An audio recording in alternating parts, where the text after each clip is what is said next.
नमस्कार, आज की बात में आपका स्वागत है। आज आरएसएस ने पहली बार कहा कि जातिगत जनगणना जरूरी है। संघ ने पहली बार कास्ट सेंसस को सपोर्ट किया। इस हिदायत से आरएसएस ने विरोधी दलों को चौंका दिया। आरएसएस ने जातियों की संख्या गिने जाने के सवाल पर आज खुलकर अपनी राय जाहिर की। कहा कि संघ जातिगत जनगणना कराने को जरूरी मानता है। केरल के पलक्कड़ में 3 दिन चली आरएसएस की भारतीय समन्वय बैठक में इस मुद्दे पर काफी विचार विमर्श हुआ और तय हुआ कि आरएसएस जातिगत जनगणना को सपोर्ट करेगा। आरएसएस के प्रचार प्रमुख सुनील अंबेकर ने कहा कि जो जातियां या वर्ग विकास के क्रम में पिछड़ गए हैं, उनके लिए योजनाएं बनाने से पहले सरकार के पास इस तरह के वर्गों की संख्या की जानकारी होना जरूरी है। इसलिए आरएसएस जाति जनगणना के सपोर्ट में है। हालांकि सुनील अंबेकर ने इसमें एक राइडर भी लगाया। उन्होंने कहा कि कास्ट सर्वे हो, लेकिन इस पर सियासत ना हो, क्योंकि यह मुद्दा सामाजिक बराबरी का है। इसका इस्तेमाल समाज में दूरियां बढ़ाने के लिए नहीं किया जाना चाहिए। आरएसएस की जिस मीटिंग में जातिगत जनगणना पर बात हुई, उसमें बीजेपी के अध्यक्ष जेपी नड्डा भी मौजूद थे। अब इस बात की संभावना है कि मोदी सरकार जल्दी जातिगत जनगणना के बारे में फैसला करेगी। हालांकि इसका स्वरूप क्या होगा, इसका डेटा पब्लिक किया जाएगा या नहीं, यह सवाल अभी बना हुआ है। कास्ट सेंसस की मांग को सियासी मुद्दा बनाने वाले राहुल गांधी, तेजस्वी यादव, अखिलेश यादव जैसे नेता अब क्या करेंगे? क्या बीजेपी उनके हाथ से यह इशू हाईजैक कर लेगी? आरएसएस के स्टैंड पर विरोधी दलों का रुख क्या है? इन सारी बातों पर चर्चा करेंगे आज की बात में। लेकिन सबसे पहले आपको सुनवा देता हूं कि आज कास्ट सेंसस के मुद्दे पर आरएसएस की तरफ से प्रचार प्रमुख सुनील अंबेकर ने क्या कहा। As our society, Hindu society, we have हमारी सोसाइटी में जाति एक संवेदनशील मुद्दा है। ये एक बेहद संवेदनशील मुद्दा है और देश की एकता और अखंडता के लिए ये बहुत महत्वपूर्ण मुद्दा है। इसलिए इस मुद्दे को गंभीरता से लेना चाहिए। चुनाव और चुनावी राजनीति में इसके इस्तेमाल से बचना चाहिए। इसलिए आरएसएस को लगता है कि समाज के हित के लिए जो जाति समाज में पिछड़ रही है और जिस जाति पर विशेष ध्यान देने की जरूरत है, उसके लिए कई बार सरकार को आंकड़ों की जरूरत होती है। ऐसा पहले भी होता रहा है, इसलिए इसमें कोई दिक्कत नहीं है। ये होना चाहिए, लेकिन इसका इस्तेमाल सिर्फ उन जातियों की भलाई के लिए होना चाहिए। इसका इस्तेमाल चुनाव में पॉलिटिकल टूल की तरह नहीं होना चाहिए। इसका ख्याल सबको रखना होगा। सुनील अंबेकर कह रहे हैं कि कास्ट सेंसस होना चाहिए, ये जरूरी है, लेकिन इसका सियासी इस्तेमाल नहीं होना चाहिए। लेकिन जातिगत जनगणना को सियासी मुद्दा बनने से कैसे रोका जाएगा, यह सुनील अंबेकर नहीं बता पाए। यह सवाल इसलिए बनता है क्योंकि कास्ट सेंसस राजनीति का मुद्दा बन चुका है। लोकसभा के चुनाव में विपक्ष ने इसे जोर शोर से उठाया था और शुरुआत हुई थी बिहार से, जहां तेजस्वी यादव ने बार बार यह इल्जाम लगाया कि जब वो सरकार में थे तो कास्ट सर्वे करवाकर उन्होंने नीतीश कुमार को संख्या के आधार पर आरक्षण में बढ़ोतरी के लिए मजबूर कर दिया। उन्होंने कहा कि जब से नीतीश कुमार बीजेपी के साथ चले गए, तब से मामला लटक गया।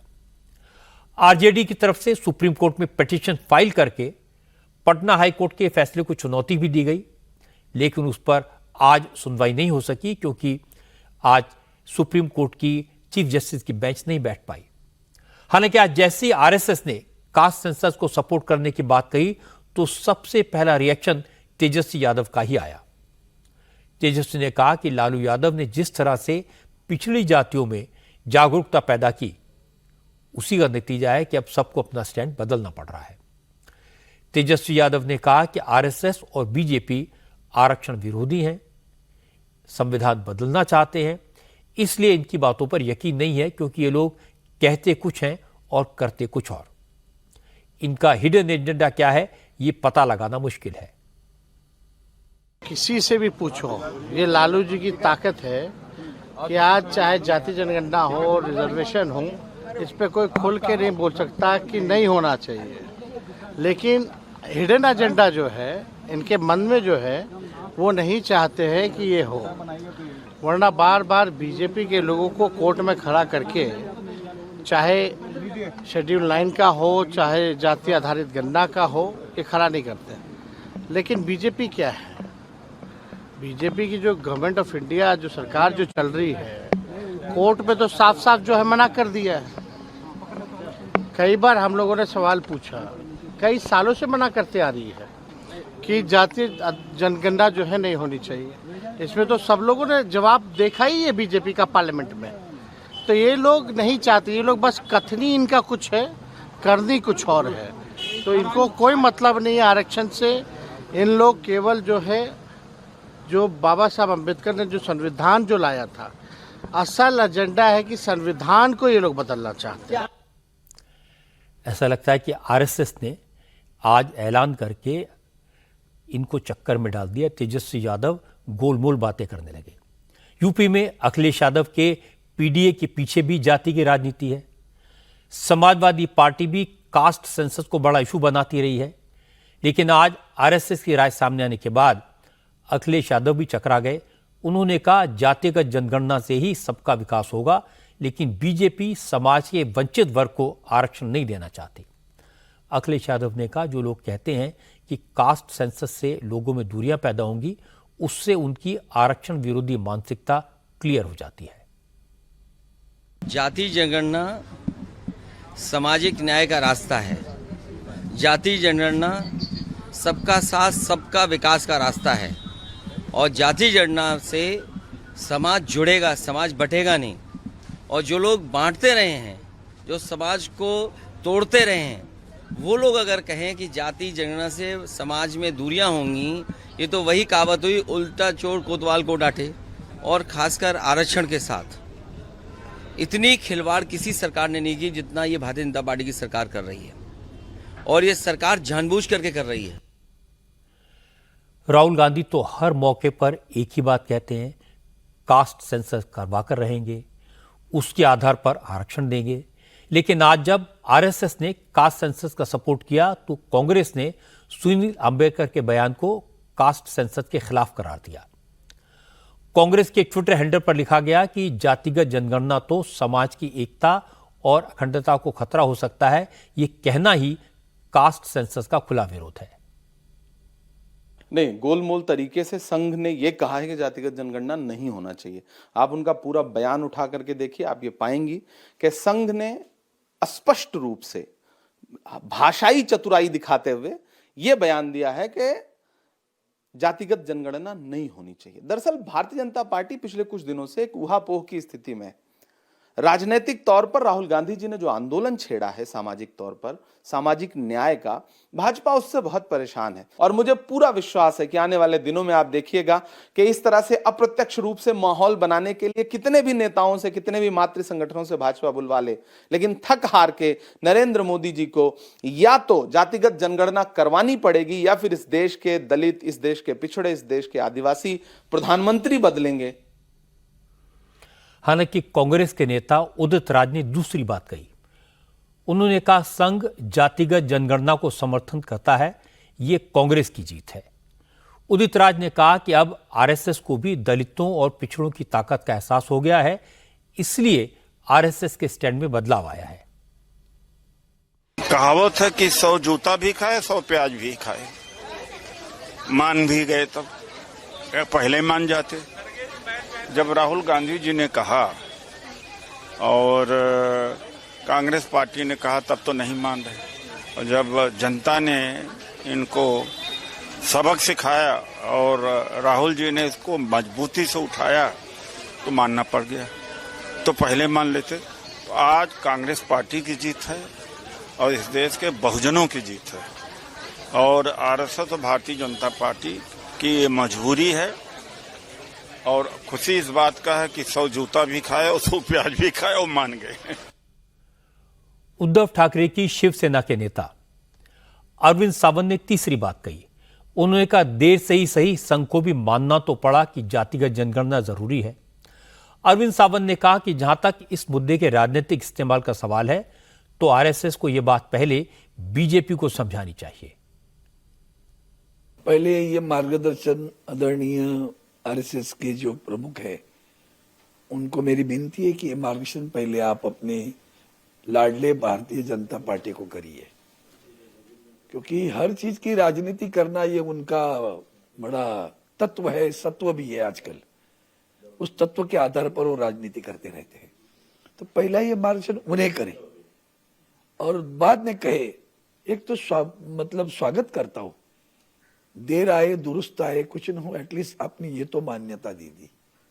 लेकिन मान्यता देने के बाद में जो आपने उसके ऊपर टिप्पणी की है, वो टिप्पणी का मार्गदर्शन भारतीय जनता पार्टी को आवश्यक है, इतना मुझे समझ में आता है। आपको लगता है कि बीजेपी मानेगी आरएसएस ने अगर बोला है? वो उनकी बात है, हमें क्या करना है। आजकल उनका क्या रिश्ता है वो भी नहीं समझता है। जातिगत जनगणना के सपोर्ट का ऐलान करके आरएसएस ने सबको चक्कर में डाल दिया है। आपने देखा होगा कि जातिगत जनगणना की डिमांड करने वाले, जोर जोर से शोर मचाने वाले सब नेता अलग अलग स्वर में बात कर रहे हैं। उन्हें नहीं समझ आ रहा कि आरएसएस के स्टैंड पर वो कैसे रिएक्ट करें। और आरएसएस का जहां तक सवाल है, ये वही स्टैंड है जो चिराग पासवान की पार्टी का है। जातिगत जनगणना हो लेकिन इसका डेटा जारी न किया जाए, कास्ट सेंसस के आंकड़े सिर्फ सरकार के पास रहें, जिससे उन जातियों के लिए योजनाएं बनाने में आसानी हो जो विकास के क्रम में पीछे रह गई हैं या जिन्हें रिजर्वेशन का फायदा अब तक नहीं मिल पाया है।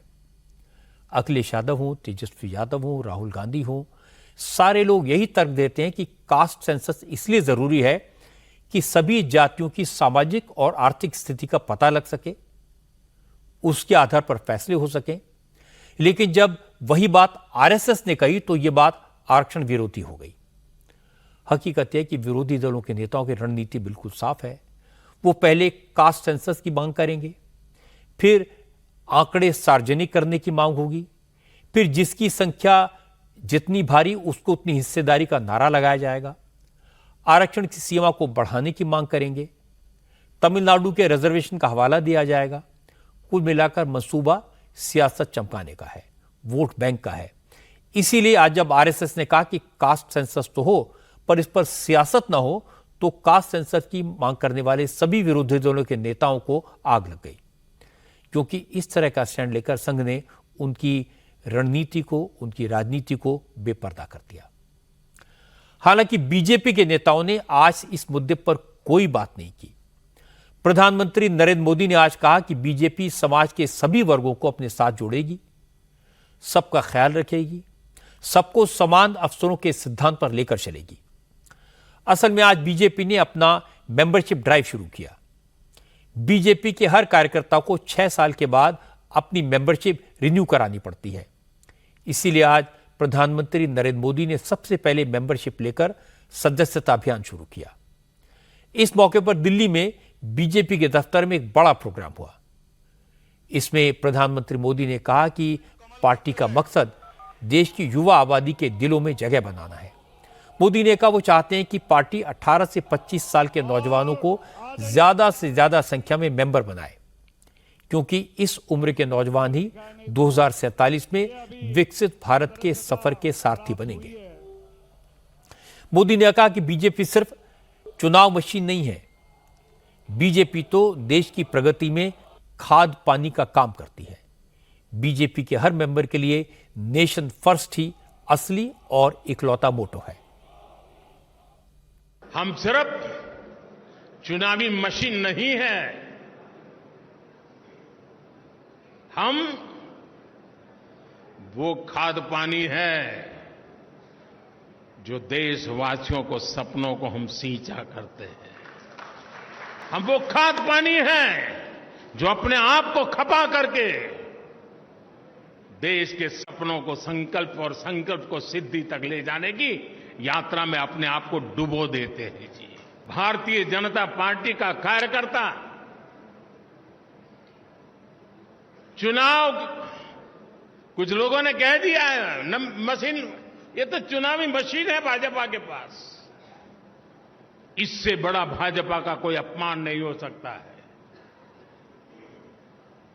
अरे चुनाव जीतना ये तो मेरी पार्टी के कार्यकर्ताओं के निरंतर पुरुषार्थ और प्रयास के परिणाम एक बाय प्रोडक्ट है। लोकतांत्रिक मूल्यों को जीने वाली हमारी पार्टी है। हम व्यवस्था में भी लोकतंत्र को स्वीकार करते हैं, हम विचार में भी लोकतंत्र को स्वीकार करते हैं, हम संस्कार में भी लोकतंत्र को स्वीकार करते हैं। और इसलिए साथियों, हमें निरंतर नई पीढ़ियों को भी तैयार करना है। हमारा ये सदस्यता अभियान उस नई ऊंचाइयों को पार करने वाला बने, समाज के अधिकतम लोग के, मैं तो शुरू यही चाहूंगा आप अपने इलाके में, कि जिस पोलिंग बूथ में सी ग्रेड का पोलिंग बूथ मानते हैं ना, सदस्यता अभियान वहीं से शुरू करो। इससे पहले राजनाथ सिंह ने कहा कि सदस्यता अभियान का मकसद सिर्फ पार्टी के सदस्यों की संख्या बढ़ाना नहीं है। किसी को भी मेंबर बनाने के बाद उसे भूल जाएं तो कोई फायदा नहीं होगा। जरूरत इस बात की है कि पार्टी के हर कार्यकर्ता से नेता साल में एक बार संपर्क जरूर करें, क्योंकि बीजेपी का लक्ष्य चुनाव जीतकर सरकार बनाने का नहीं, बल्कि समाज को बेहतर बनाने का है। हमारे कथनी और करनी, हमारे वर्ड्स और डीड्स, हमारे कहने और करने में कोई अंतर नहीं होना चाहिए। हम राजनीति केवल सरकार बनाने के लिए नहीं करते हैं, हम राजनीति करते हैं तो समाज बनाने के लिए राजनीति करते हैं, देश बनाने के लिए राजनीति करते हैं। बहनों भाई, सदस्य तो हम बना लेते हैं मोबाइल के माध्यम से, कभी कभी अपनी सदस्यता की जो रसीद वहियां होती हैं उसके माध्यम से भी हम सदस्य बना लेते हैं। उसके बाद हम किसको हमने सदस्य बनाया हम उसको भूल जाते हैं। बहनों भाइयों, आपका भी कद बढ़ेगा यदि जिसको आपने सदस्य बनाया है कभी कोई जरूरत हो उठाकर टेलीफोन कर लिया, यदि बहुत नजदीक है, आसपास है, तो दुख सुख की घड़ी में उसके साथ यदि आप खड़े हो गए तो आप देखिए पार्टी का क्या स्वरूप बनेगा, पार्टी कितनी जीवंत हो उठेगी। और मैं तो कहना चाहता हूं संगठन के काम में लगे हुए लोगों से कि आप नीचे के कार्यकर्ताओं को भी बतलाइए, हमारे बूथ के कार्यकर्ताओं को जिनको आपने सदस्य बनाया है, साल डेढ़ साल में उनको एक बार याद कर लिया करिए, भले ही उनकी सक्रिय भागीदारी राजनीति में न हो। जेपी नड्डा से पहले जब अमित शाह बीजेपी के अध्यक्ष थे, उस वक्त मेंबरशिप ड्राइव पर काफी जोर दिया गया था। उसी वक्त बीजेपी दुनिया की सबसे बड़ी पार्टी बनी। आज सदस्यता अभियान की शुरुआत हुई तो अमित शाह ने कहा, पिछले 10 साल में जिस तरह मोदी सरकार ने बिना किसी भेदभाव के देश के 60 करोड़ लोगों को घर, टॉयलेट, बिजली, पानी और गैस के कनेक्शन दिए हैं, उसी तरह मेंबरशिप ड्राइव भी सर्वस्पर्शी और समावेशी होना चाहिए। उसके बाद 10 करोड़ मेंबर और बनाने का टारगेट हासिल करना कोई बड़ी बात नहीं होगी। हमारा सदस्यता अभियान सर्वस्पर्शीय और सर्वसमावेशक होना चाहिए। सर्वस्पर्शीय से हर एक बूथ के अंदर, कोई बूथ कहीं पर भी देश के पहाड़ पर हो, जंगलों में हो, द्वीपों में हो, कोई बूथ अछूता नहीं रहना चाहिए। और सर्वसमावेशक से हमारा मतलब है हर एज, हर ग्रुप, हर जाति, हर मजहब, हर एक व्यक्ति को भारतीय जनता पार्टी में समावेश करने के लिए ये हमारा सदस्यता अभियान आगे बढ़ना चाहिए। विगत 10 साल के अंदर श्री मोदी जी के नेतृत्व में हमने 60 करोड़ गरीबों को घर, बिजली, शौचालय, राशन, गैस और 5 लाख तक का आरोग्य की सभी सुविधाएं दी हैं। हमारे कई सारे देश के लंबित मुद्दे, चाहे राम जन्मभूमि पर राम मंदिर बनाना हो, धारा 370 को समाप्त करना हो, यूसीसी का आगाज करना हो, ट्रिपल तलाक को समाप्त करना हो, या काशी विश्वनाथ में कॉरिडोर बनाना हो, ये सारा काम भी मोदी जी के नेतृत्व में ही 10 साल में पूरा हुआ है। इस बार भी 14 की भांति हम 10 करोड़ की सदस्यता के लक्ष्य को देखते देखते पार कर देंगे। ये सही है कि बीजेपी 10 करोड़ नए मेंबर्स आसानी से बना लेगी। ये भी सही है कि बीजेपी दुनिया की सबसे बड़ी पार्टी बनी रहेगी। लेकिन बीजेपी के सामने सबसे बड़ी चुनौती है अपने कार्यकर्ताओं में जोश भरना। ज्यादातर कार्यकर्ताओं को लगता है कि वो दिन रात खटते हैं, पार्टी का काम करते हैं और हर 2-4 दिन में ऊपर से कोई आदेश आता है, पर जब उनका काम पड़ता है तो कोई मिलने वाला नहीं होता, कोई पूछने वाला नहीं होता। केंद्र में, राज्यों में बीजेपी की सरकारें हैं, लेकिन जगह जगह कार्यकर्ता शिकायत करते हैं कि उनके काम करवाने वाला कोई नहीं है। सदस्यता अभियान के साथ साथ कार्यकर्ताओं की भावनाओं को ख्याल रखना जरूरी है। और आज राजनाथ सिंह की बातों में अभियान लॉन्च होने के दौरान इसी तरह के संकेत मिले। राजनाथ सिंह ने कहा कि कार्यकर्ताओं को भूलना नहीं है। एक और नई बात यह दिखाई दी कि बीजेपी ने हर वर्ग के लोगों को अपने साथ जोड़ने का अभियान शुरू किया। बीजेपी ने इस बार 50 लाख मुसलमानों को बीजेपी के साथ जोड़ने का टारगेट रखा है। लेकिन असदुद्दीन ओवैसी, मौलाना खालिद सैफुल्लाह रहमानी और मौलाना अरशद मदनी जैसे तमाम मौलानाओं और नेताओं ने बीजेपी को आज ही मुसलमानों का दुश्मन करार दिया। ओवैसी का इल्जाम है कि नरेंद्र मोदी की सरकार मुसलमानों को टारगेट कर रही है, वक्फ अमेंडमेंट बिल लाकर मुसलमानों की संपत्ति को छीनने की कोशिश कर रही है। तेलंगाना के महबूब नगर में असदुद्दीन ओवैसी और all India Muslim personal law board के अध्यक्ष खालिद सैफुल्लाह रहमानी ने वक्फ अमेंडमेंट बिल के विरोध में एक पब्लिक मीटिंग की, जिसमें इस बिल की खुलकर मुखालिफत की गई। ओवैसी ने अपनी तकरीर में शुरू से लेकर आखिर तक सिर्फ नरेंद्र मोदी पर अटैक किया।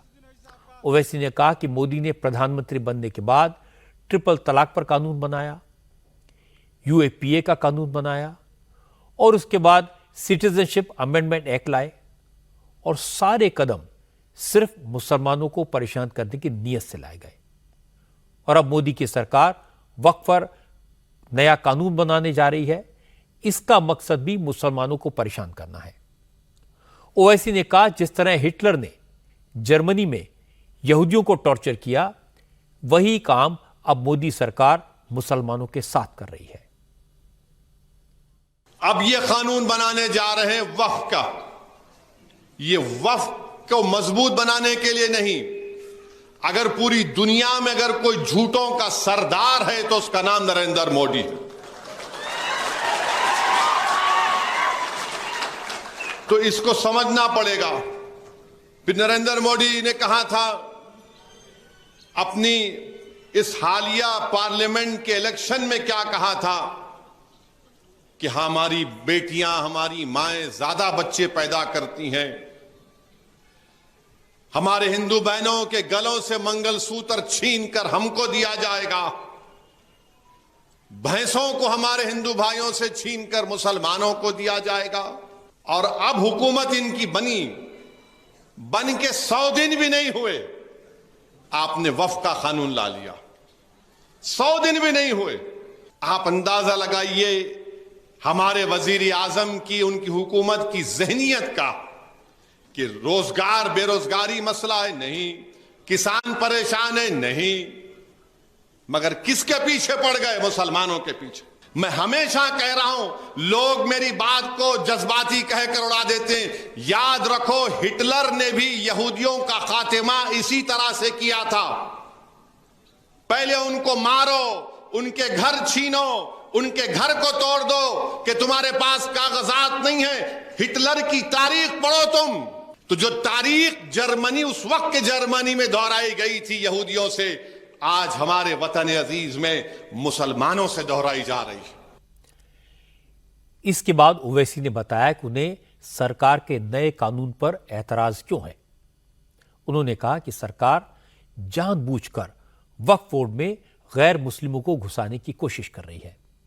स्टेट वक्फ बोर्ड में अपने लोगों को नॉमिनेट करके सरकार वक्फी प्रॉपर्टी पर कब्जा करना चाहती है। और इसके बाद ओवैसी ने काशी विश्वनाथ मंदिर एक्ट 1983 का जिक्र किया और कहा कि जब काशी विश्वनाथ मंदिर एक्ट के मुताबिक मंदिर ट्रस्ट में सिर्फ हिंदू रखे जाएंगे, तो सरकार वक्फ बोर्ड में गैर मुस्लिमों को क्यों रखना चाहती है।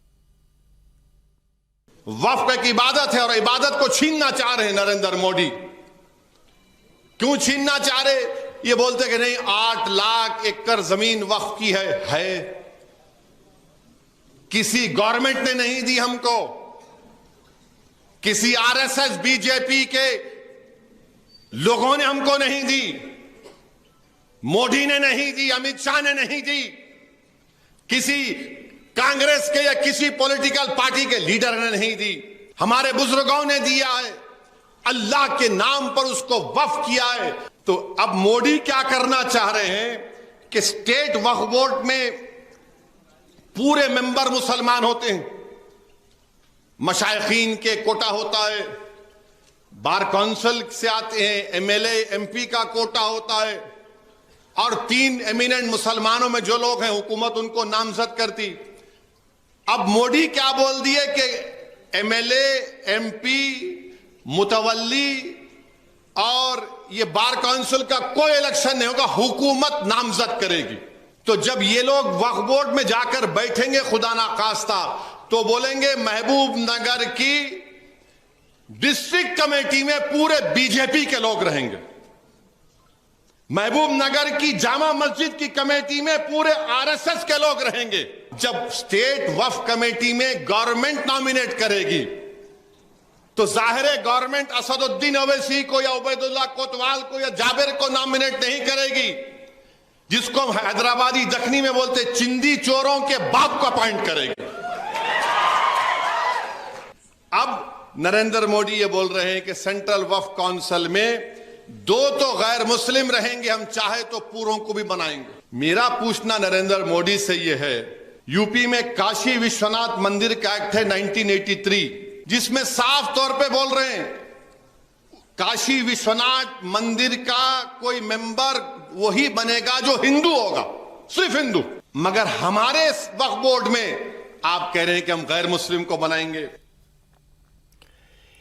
इस जलसे में मौजूद मौलानाओं ने कहा कि शुरुआती विरोध को देखते हुए सरकार ने फिलहाल वक्फ अमेंडमेंट बिल को जेपीसी के पास भेज दिया है।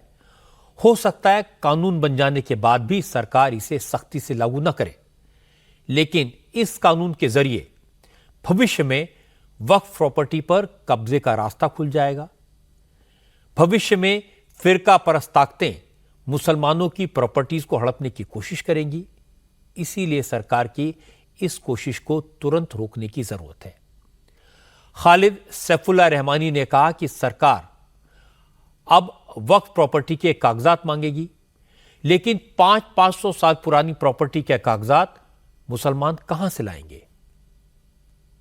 2013 के कानून में वक्फ बजरिए इस्तेमाल की शिक रखी गई। अगर कोई चीज किसी खास हैसियत से इस्तेमाल हो रही है, कोई चीज मस्जिद के तौर पर इस्तेमाल हो रही है, कब्रिस्तान के तौर पर इस्तेमाल हो रही है, उसको उसी हैसियत से वक्फ माना जाएगा। अब इस कानून के तहत गवर्नमेंट आपसे डॉक्यूमेंट मांग सकती है, आप इसका दस्तावेज दीजिए, आप इसका सबूत दीजिए, किसने वक्फ किया, कब वक्फ किया गया। आप सोचिए अगर मक्का मस्जिद के बारे में भी हम लोगों से डॉक्यूमेंट मांगे जाएं, क्या हम लोग दे सकते हैं? तो इतनी ज़्यादा खामियां हैं इसमें कि सीधा साधा मतलब इसका यह है कि मुसलमानों के औकाफ को हड़प। अगर खुदा न खास्ते ये कानून मंजूर हो गया तो मुमकिन है कि फौरी तौर पर गवर्नमेंट उस पर अमल करने की कोशिश नहीं करे अमन और अमान के लिए, लेकिन आज से 50 साल के बाद ऐसे फिरका परस्त लोग खड़े हो जाएंगे कि हमारी कोई जगह महफूज नहीं रहेगी। हमारी मस्जिदें, हमारे मदरसे, हमारे कब्रिस्तान, हमारी दरगाहें, ये सब के सब गैर महफूज हो जाएंगे। इसलिए हमारी आप सब हजरात से दरखास्त है, इस पर अपनी नाराजगी का इजहार कीजिए और ये बताइए कि ये हमारे लिए बिल्कुल नाकाबिल कबूल है। जमीयत उलमाए हिंद के अध्यक्ष मौलाना अरशद मदनी ने कहा कि वक्फ प्रॉपर्टी को लेकर सरकार झूठ बोल रही है, मुसलमानों के साथ फरेब कर रही है। वक्फ एक्ट में बदलाव से मुसलमानों को कोई फायदा नहीं होने वाला, इससे सिर्फ और सिर्फ मुसलमानों का नुकसान होगा। मौलाना मदनी ने कहा कि मुसलमानों की संपत्तियां छीनी जाएंगी, इसलिए सरकार की इस कोशिश का मुसलमान कभी समर्थन नहीं करेगा। जमीयत उलमा का स्टैंड ये नहीं है कि आप जो बिल आया है इस बिल के अंदर कुछ निकाल कर कुछ बढ़ा कर और इस बिल को पास कर दें। हमने उसी दिन ये बात कही थी कि हमें ये बिल ही मंजूर नहीं है। जब हमारी एक मजहबी चीज़ है, आप उसके लिए क्यों कानून बना रहे हैं? कानून तो बना हुआ है। जो लोग ये कहते हैं कि इससे मुसलमानों के वक्फ की हिफाजत होगी और मुसलमानों को फ़ायदा होगा, हम इसको झूठ समझते हैं, मकर व फरेब समझते हैं। बात वही सही है कि वो तबका फ़िरका परस्त जो मुसलमानों की लाखों और अरबों और खरबों की जायदाद को हड़प करना चाहता है, वही इस कानून की तायीद कर रहे हैं। मुसलमान इसकी तायीद नहीं करेगा। हमारा ये मसला नहीं है कि गैर मुस्लिम इसमें आगे बढ़ जाएंगे या मुसलमान चले जाएंगे या कौन आ जाएगा कौन चला जाएगा। हमें ये मसला, हम ये कहते हैं कि इसकी ज़रूरत ही नहीं है, हमें तो इसकी ज़रूरत नहीं है। और हम ये समझ रहे हैं कि अगर इसको किसी भी तरीके पर रखा जाएगा तो जो लोग लेकर के आ रहे हैं, जिनके दिमाग के अंदर नफ़रत है, सियासत है, फ़िरका परस्ती है, ताज्जुब है, वो लोग ला रहे हैं इसको खाने के लिए। अब मैं आपको इस मामले का दूसरा पक्ष सुनवाता हूं। दिल्ली स्टेट हज कमेटी की चेयरपर्सन कौसर जहां ने कहा, कुछ लोग सिर्फ सियासी वजहों से वक्फ अमेंडमेंट बिल का विरोध कर रहे हैं। उनका कहना है कि यह सच तो है कि तमाम वक्फ बोर्ड की हालत खराब है, वहां जबरदस्त करप्शन हो रहा है, नए कानून से उस भ्रष्टाचार का खात्मा होगा। कौसर जहां ने कहा कि जो लोग इस बिल का विरोध कर रहे हैं, इतिहास उन्हें कभी माफ नहीं करेगा। देखिए, फिलहाल जो स्थिति है वक्फ बोर्ड की या जो वक्फ की संपत्तियों की जो स्थिति है बहुत खराब है। भ्रष्टाचार, उनका सही से मूल्यांकन नहीं हुआ है। तो ये वास्तव में इस वक्त का सुधार तो बहुत पहले हो जाना चाहिए था। और ओवैसी साहब के विषय में तो मैं क्या कहूँ, वो खुद ही इस जेपीसी कमेटी के मेंबर हैं और वो ऐसी टिप्पणी कर रहे हैं। देखिए, ऐसा ना हो ना कि जब इतिहास लिखा जाए तो इतिहास में ये बात ना आए कि ओवैसी साहब की पार्टी, तृणमूल कांग्रेस, समाजवादी पार्टी और बाकी दल जो हैं, विपक्षी दल जो हैं, इन सब ने मुसलमानों की बेहतरी के लिए जो कदम उठाया जा रहा था उसका विरोध किया। क्योंकि ओवैसी ने वक्फ के मसले को मंदिरों से जोड़ा, काशी विश्वनाथ मंदिर एक्ट का जिक्र किया और दावा किया कि अगर काशी विश्वनाथ मंदिर ट्रस्ट में सिर्फ हिंदुओं को रखा जा सकता है तो नए कानून में वक्फ बोर्ड में गैर मुस्लिमों को एंट्री क्यों दी जा रही है। इस पर बीजेपी के नेता शाहनवाज हुसैन ने ओवैसी को जवाब दिया। शाहनवाज ने कहा कि वक्फ अलग चीज है और मंदिर का ट्रस्ट अलग चीज है। नए कानून में किसी मस्जिद की बात नहीं हो रही, वक्फ बोर्ड में बदलाव किया जा रहा है। लेकिन ओवैसी लोगों को गुमराह कर रहे हैं, भ्रम पैदा करने की कोशिश कर रहे हैं।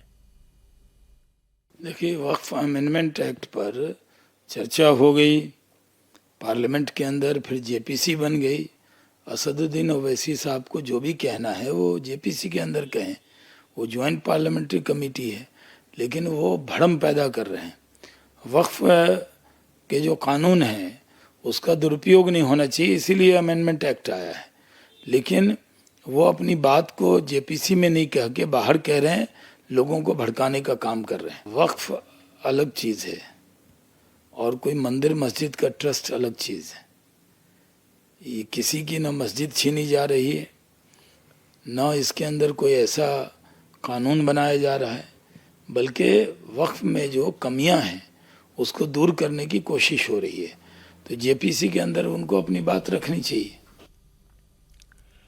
अब इस मामले में नोट करने वाली बात यह है कि आम मुसलमान वक्फ एक्ट में संशोधन का कोई विरोध नहीं कर रहे, क्योंकि उनका वक्फी प्रॉपर्टी से कोई डायरेक्ट लेना देना नहीं होता। विरोध कर रहे हैं वो मौलाना, वक्फ बोर्ड से जुड़े लोग या असदुद्दीन ओवैसी जैसे नेता जो खुद को मुसलमानों का खैरख्वाह साबित करना चाहते हैं। और इनके विरोध की वजह साफ है, वक्फ के पास 9.5 लाख एकड़ से ज्यादा जमीन है, जो कई देशों के क्षेत्रफल से ज्यादा है। वक्फ बोर्ड के पास जितनी जमीन है उसमें मालदीव जैसे 13 देश, सिंगापुर और बहरीन जैसे 5 मुल्क और हांगकांग जैसे 4 मुल्क और मॉरिशस जैसे 2 देश बन सकते हैं। क्योंकि अभी वक्फ प्रॉपर्टी का मैनेजमेंट और किसी संपत्ति को वक्फ प्रॉपर्टी घोषित करने का हक वक्फ बोर्ड के पास होता है, जिसमें घपले होते हैं, घोटाले होते हैं। लेकिन नया कानून बनने से यह हक सिर्फ वक्फ का नहीं रहेगा। वक्फ के फैसले को कोर्ट में चैलेंज किया जा सकेगा। वक्फ बोर्ड में सरकारी अफसर भी होंगे, इसीलिए दिक्कत हो रही है और इसे मुसलमानों के खिलाफ बताया जा रहा है। और सवाल यह नहीं है कि वक्फ बोर्ड के कानून में बदलाव मुसलमानों के लिए कितना अच्छा है, कितना बुरा है, इससे मुसलमानों को कितना फायदा होगा, कितना नुकसान होगा। हकीकत यह है कि मुसलमान सरकार के इस फैसले को शक की निगाह से देखेंगे, क्योंकि मुसलमानों में बीजेपी की सरकार के प्रति विश्वास का भाव है। बीजेपी चाहे मुसलमानों को मेंबर बना ले, पार्टी की सरकारें अपनी योजनाओं में मुसलमानों के साथ कोई भेदभाव न करें, राशन हो, घर हो, बिजली हो, जनधन हो, मुद्रा योजना हो, चाहे हर जगह मुसलमानों को बराबर का हक मिले, तो भी मुसलमान बीजेपी के साथ खड़े नहीं होंगे, क्योंकि एक ट्रस्ट डेफिसिट है। और जितने भी मुस्लिम लीडर हैं वो इस अविश्वास का, इस ट्रस्ट डेफिसिट का फायदा उठाने की कोशिश करते हैं। आम मुसलमान उनकी जहर भरी भाषा में कही गई बातों पर यकीन भी करता है। जैसे वक्फ बोर्ड के घोटाले के इल्जाम में आज दिल्ली में केजरीवाल की पार्टी के विधायक अमानुल्लाह खां को ईडी ने अरेस्ट कर लिया। अमानुल्लाह खां पर दिल्ली वक्फ बोर्ड का चेयरमैन रहते हुए अपनी पोजीशन का मिसयूज करने और बोर्ड में अपने करीबियों को गैर कानूनी तरीके से भर्ती करने का इल्जाम है। इस मामले में अमानुल्लाह खां के खिलाफ दिल्ली का एंटी करप्शन ब्यूरो जांच कर रहा था। इससे पहले अमानुल्लाह खान पर लगे वक्फ बोर्ड के घोटाले के आरोपों की जांच सीबीआई भी कर चुकी है। पिछले साल अक्टूबर में ईडी ने अमानुल्लाह खान के कई ठिकानों पर रेड की थी। इस साल अप्रैल में ईडी ने अमानुल्लाह खान से 13 घंटे तक पूछताछ की थी, हालांकि तब उन्हें गिरफ्तार नहीं किया गया था। ईडी ने उनको फिर से पूछताछ के लिए तलब किया, लेकिन वो हाजिर नहीं हुए। आज सुबह सुबह ईडी की टीम उनके घर पहुंची और गिरफ्तार कर लिया। गिरफ्तारी के बाद अमानुल्लाह खान को पहले ईडी हेडक्वार्टर ले जाया गया, फिर उनको राइज एवेन्यू कोर्ट में पेश किया गया। पेशी के वक्त ईडी ने कोर्ट को बताया कि अमानुल्लाह खान की जांच में कॉपरेशन नहीं मिल रहा है, इसलिए जांच एजेंसी को अरेस्ट करना पड़ा। ईडी ने आरोप लगाया कि जब अमानुल्लाह खान से उनका फोन मांगा गया तो उन्होंने अपना फोन भी एजेंसी को नहीं दिया। हालांकि जब अमानुल्लाह खान को पेशी के लिए कोर्ट लाया गया तो उन्होंने कहा कि पहले भी 2 एजेंसियां उनकी जांच कर चुकी हैं, अब ईडी भी अपनी तसल्ली कर ले। गिरफ्तार हो गए भाई, क्या कहेंगे? सर क्या आरोप है? किस आरोप में आपने इल्जाम पर क्या कहेंगे? पहले भी आपको इसी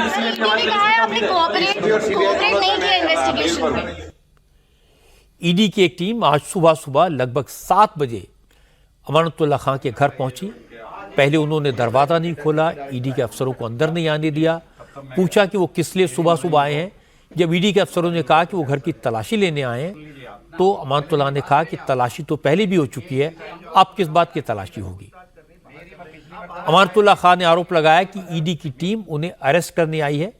हालांकि शुरुआत में ईडी के ऑफिसर्स ने कहा कि वो तलाशी लेने आए, गिरफ्तारी करने नहीं। अमानुल्लाह खान और उनकी वाइफ की ईडी की टीम से काफी देर तक बहस हुई। जब आपको मैंने लिखा था कि 4 हफ्ते का टाइम चाहिए, मेरी मदर इन लॉ का ऑपरेशन हो रहा है, उनका ऑपरेशन हुआ है अभी 3 दिन पहले, और आप फिर मुझे अरेस्ट करने के लिए आए? अरे 1000% और क्यों आए आप अरेस्ट नहीं करने आए तो फिर क्यों आए हैं? अरेस्ट तो करने आए हो आप? 3 कमरों के घर में किस चीज का सर्च है? बताओ क्या सर्चिंग है? मेरे पास कौन सा माल करनी होती है आपको मेरे घर में हर बार आके? मेरे घर पे खर्चे को पैसे नहीं है, मेरी मदर इन लॉ ऑपरेशन में पड़ी हुई है, आप क्या सर्च करने आए हो? क्या है मेरे पास? अमानुल्लाह खान की गिरफ्तारी के बाद आम आदमी पार्टी के नेता संजय सिंह उनके घर पहुंचे। संजय सिंह ने कहा कि इस मुश्किल वक्त में पूरी पार्टी पूरी मजबूती के साथ अमानुल्लाह खान के साथ खड़ी है। संजय सिंह ने इल्जाम लगाया कि नरेंद्र मोदी आम आदमी पार्टी को खत्म करने के लिए ईडी और सीबीआई का दुरुपयोग कर रहे हैं, लेकिन इससे उनकी पार्टी और मजबूत होगी। देखिए, उनके साथ आज बहुत गलत व्यवहार किया ईडी और पुलिस ने, और साफ तौर पे कहा कि उन्हें तुम्हारे घर का ताला काट देंगे, दरवाजा काट देंगे, पूरी गुंडागर्दी हुई है। और देखा आपने उनकी सासू माँ की तबीयत अमानत की खराब है, कैंसर हुआ है, बावजूद इसके यहाँ पे आके गुंडागर्दी किया ईडी वालों ने। आप सबसे सीनियर पोजीशन, क्या स्टैंड है आप लोगों का? गलत मान रहे हैं इसको? पूरी तरह से गलत है। 2016 का मामला, फर्जी मामला बनाया गया, गिरफ्तार करके जेल में डालो, आम आदमी पार्टी को खत्म करो, यही लक्ष्य है मोदी जी का। लेकिन मोदी जी को मैं कहना चाहता हूं, इन सब कार्रवाइयों से कुछ हासिल होने वाला नहीं है। संजय सिंह कह रहे हैं कि अमानतुल्लाह खां की गिरफ्तारी गैर कानूनी है, लेकिन अंजुमन हैदरी संस्था के सेक्रेटरी बहादुर अब्बास ने इल्जाम लगाया कि अमानतुल्लाह खां ने वक्फ बोर्ड को सिर्फ गैर कानूनी कमाई का जरिया बना लिया था। बहादुर अब्बास ने इसको लेकर कई बार शिकायतें भी की थी। अब्बास का आरोप है कि जब अमानतुल्लाह खां दिल्ली वक्फ बोर्ड के प्रेसिडेंट थे तो उन्होंने वक्फ की ज़मीनों में हेराफेरी की। महरौली, जोरबाग, चांदनी चौक और फतेहपुरी मस्जिद के स्कूल में करप्शन किया। अंजुमन हैदरी के सेक्रेटरी बहादुर अब्बास ने कहा, पहले अमानतुल्लाह खां के खौफ से कोई उनके खिलाफ आवाज नहीं उठाता था, लेकिन अब ईडी के एक्शन के बाद सैकड़ों लोग अमानतुल्लाह खां के कारनामों की गवाही देंगे। अमानतुल्लाह खान एक वेल प्लान तरीके से वक्फ जायदादों में लूट मचाते थे, जिसके लिए हमने बाकायदा कंप्लेंट की। और खाली मैं ही कंप्लेंट नहीं हूं, आप जहां पर भी वक्फ जायदाद, महरौली में चल जाइए, 1000 शिकायत करने वाले ईडी को मिल जाएंगे। हम तो ईडी से रिक्वेस्ट करेंगे कि अभी जो जांच का दायरा कुल वो 50 करोड़ रुपया जो ओखला के अंदर इस्तेमाल हुआ वहां तक नहीं है। इनके द्वारा जो करप्शन किया गया है वो हजारों करोड़ का है। अमानतुल्लाह खान पूरी दिल्ली में वो औकाफ के अंदर पुरानी ईमानदार कमेटियों को हटाते थे, मुतवल्लियों को हटाते थे और गैर कानूनी तरीके से अपने लोगों को अपॉइंट करते थे। फतेहपुरी स्कूल का मामला था, ये इस कदर इनकी हवस की खोपड़ी बढ़ चुकी थी, इतना लालच बढ़ चुका था कि यतीम बच्चों के लिए, जो कौम के बच्चों के लिए जो एक स्कूल था, उस स्कूल को भी इन्होंने पूरा शहीद करके वहां पर दुकानें बनाई। जोरबाग में ऐसी प्रॉपर्टियां जिनकी कीमत करोड़ों करोड़ रुपए थी, उसका टेंडर किया गया।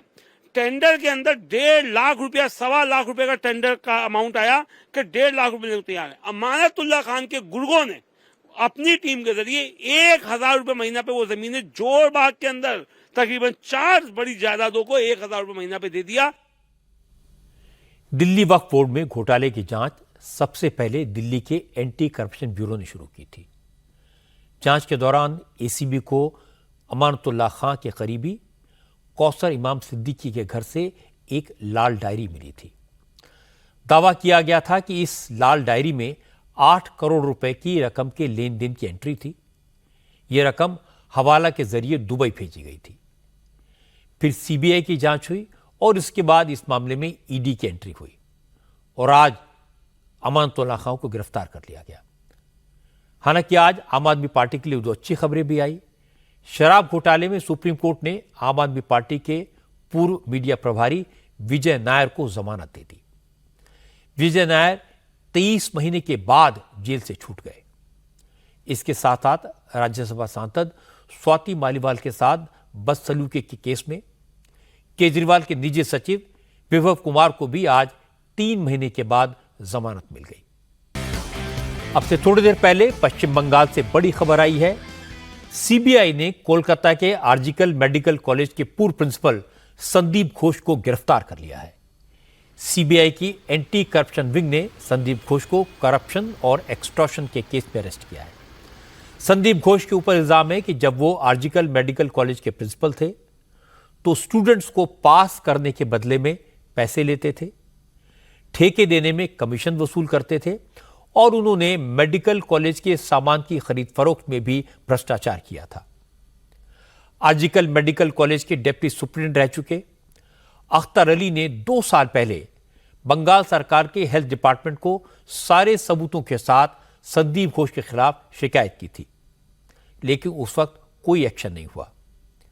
आर्जिकल मेडिकल कॉलेज एंड हॉस्पिटल में ट्रेनी डॉक्टर की बर्बर रेप और निर्मम हत्या के केस में जब कॉलेज के प्रिंसिपल संदीप घोष पर सबूतों को नष्ट करने, मर्डर केस को सुसाइड का केस दिखाने की कोशिश के आरोप लगे, संदीप घोष के खिलाफ डॉक्टर्स और आम लोगों में नाराजगी बढ़ी तो उनके खिलाफ कार्रवाई हुई। कोलकाता पुलिस ने ही अख्तर अली के इल्जाम पर 2 साल के बाद डॉक्टर संदीप घोष के खिलाफ एफआईआर दर्ज की। हालांकि कोलकाता हाई कोर्ट ने करप्शन के केस की जांच भी सीबीआई को सौंप दी और 25 अगस्त को सीबीआई ने संदीप घोष और उनके करीबी लोगों से जुड़े 14 ठिकानों पर रेड की। तब सीबीआई के अफसरों ने कहा था कि उनको संदीप घोष के खिलाफ काफी मटेरियल मिला है और आज उनको सीबीआई ने अरेस्ट कर लिया। संदीप घोष के खिलाफ ईडी ने भी मनी लॉन्ड्रिंग का केस रजिस्टर किया है और आगे चलकर ईडी उनको अरेस्ट भी कर सकती है। संदीप घोष की गिरफ्तारी पर तृणमूल कांग्रेस के सांसद सुखेंदु शेखर रे ने इंटरेस्टिंग ट्वीट किया।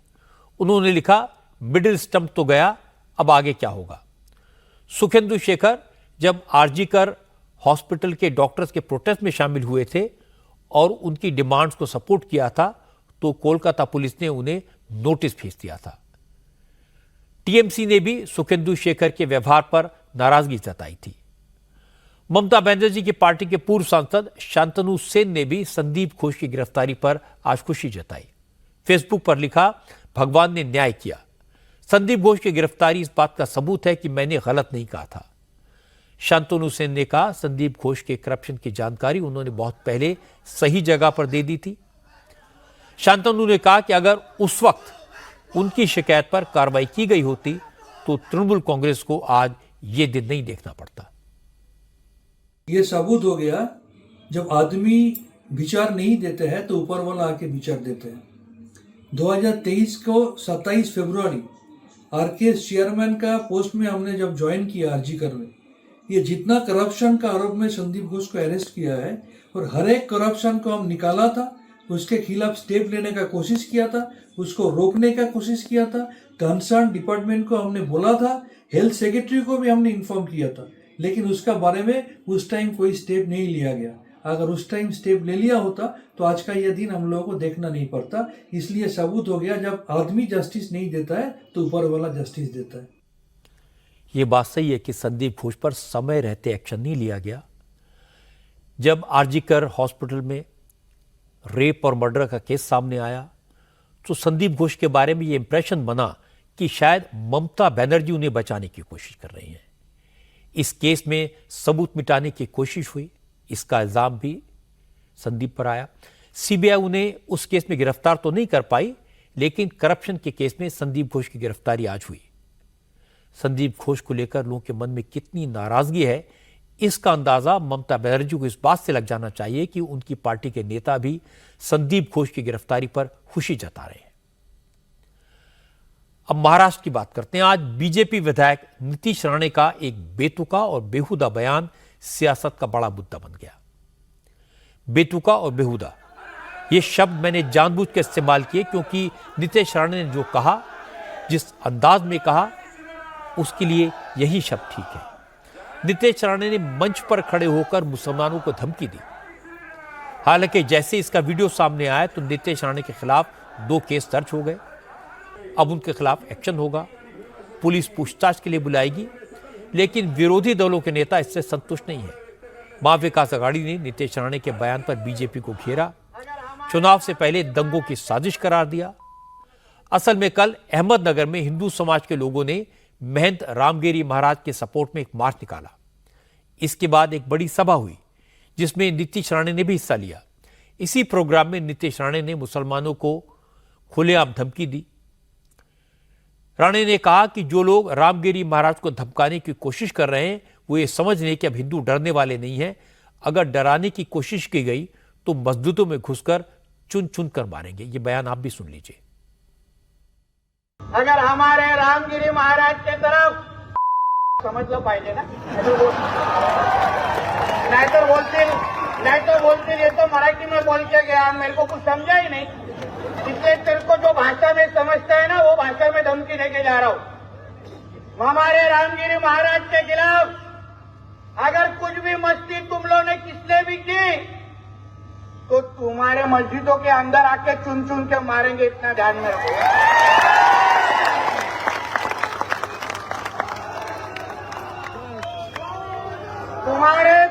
तुम्हारी कौम की अगर चिंता होगी तो हमारे रामगिरी महाराज के खिलाफ कुछ भी बोलने का नहीं, वरना वो जवान हम लोग सही पे रखेंगे नहीं, ये तुम लोग याद रखना। कुछ दिन पहले महंत रामगिरी महाराज ने भी इस्लाम को लेकर कुछ बयानबाजी की थी। इसके खिलाफ मुस्लिम समाज में आक्रोश था। महंत रामगिरी महाराज को धमकियां दी गई थी। इसी के खिलाफ प्रोटेस्ट किया गया और नीतीश राणे ने भी इसी के लिए धमकी दे दी। जैसे ही नीतीश राणे का वीडियो सामने आया तो महाविकास आघाड़ी ने इल्जाम लगाया कि नीतीश राणे बीजेपी के इशारे पर इस तरह के बयान दे रहे हैं क्योंकि बीजेपी चुनाव से पहले माहौल खराब करना चाहती है।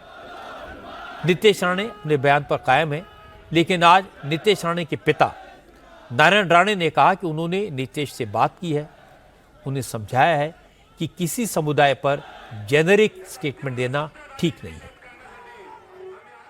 मैं उनको बोला है कि बाबा तू बयान दिया ठीक है, मुझे आगे ध्यान रख कि सब जात के लोगों को उसके ऊपर एलिगेशन नहीं करने का, पर्टिकुलर जो इंसान है, आदमी है, उनके खिलाफ बात नहीं करनी। नारायण राणे को अपने बेटों को समझाने की नहीं, कान खींचने की जरूरत है, उसका इलाज करने की जरूरत है।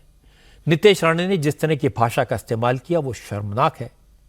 मुसलमानों से कहना कि तुम्हें चुन चुन कर मारेंगे एक अपराध है और ऐसा कहने वालों को सजा मिलनी ही चाहिए।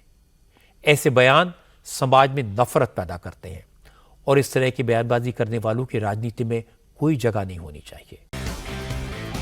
कन्नौज के समाजवादी पार्टी के नेता नवाब सिंह यादव की मुश्किलें आज और बढ़ गई। नाबालिग बच्ची के खिलाफ रेप के मामले में डीएनए की रिपोर्ट आ गई। नवाब यादव का डीएनए सैंपल पीड़िता के साथ मैच हो गया। फॉरेंसिक टेस्ट की रिपोर्ट में इस बात की तस्दीक हो गई। कन्नौज पुलिस ने कोर्ट से नवाब सिंह के डीएनए टेस्ट की इजाजत ली थी। 17 अगस्त को डीएनए सैंपल लिया गया था और आज फॉरेंसिक लैब की रिपोर्ट से रेप की पुष्टि हो गई। कन्नौज के एसपी अमित कुमार आनंद ने कहा, नवाब सिंह के खिलाफ उनके पास पहले से ही काफी एविडेंस है। अब डीएनए मैच हो जाने के बाद साइंटिफिक तौर पर रेप कंफर्म हो गया। पुलिस का केस बहुत मजबूत है और नवाब सिंह को सजा होकर रहेगी। जो पीड़िता है उसने भी अपने बयानों में दुष्कर्म की बात बताई थी। इसके अलावा जो हमने अन्य साक्ष्य एकत्रित किए हैं, जो मोबाइल डेटा रिकॉर्ड्स है और सीसीटीवी है, तो उनसे भी ये बात प्रमाणित हुई थी और ये एफएसएल रिपोर्ट आने के बाद ये चीज़ और भी पुख्ता हो गई। एक साइंटिफिक एविडेंस है और इससे कन्विक्शन कराने में और मदद मिलेगी हमें। अखिलेश यादव ने अयोध्या के एक ऐसे ही केस में कहा था कि अक्यूज का डीएनए टेस्ट कराओ। अब नवाब सिंह के केस में डीएनए की रिपोर्ट भी आ गई। मामला बलात्कार का है, छोटी बच्ची से बलात्कार का है, कन्नौज का है। समाजवादी पार्टी का नेता अक्यूज्ड है। अखिलेश के लिए एम्बैरेसिंग होगा और अब उनके लिए जवाब देना मुश्किल हो जाएगा।